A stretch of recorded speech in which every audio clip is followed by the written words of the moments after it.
try foods from different countries. Okay, talk to us. Hola, my name is Glenna, and my favorite food is mashed potatoes. And people here are laughing at this project, but I think it's a great way to get to know us here at the Romero Center. My favorite food is pizza. My favorite author is Socrates. My favorite TV show is The Office. It's pronounced so great. What I really like reading right now is David Foster Wallace's Kenyon College commencement address. So go check that out. We have coupons for a haircut? Love to have one. Julie Furch. I work with the Urban Challenge program, and I just really love people.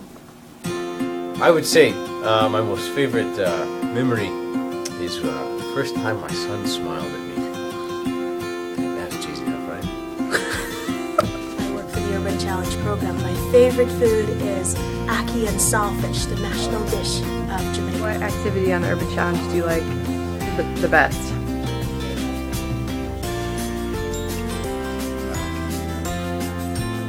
I like to cook.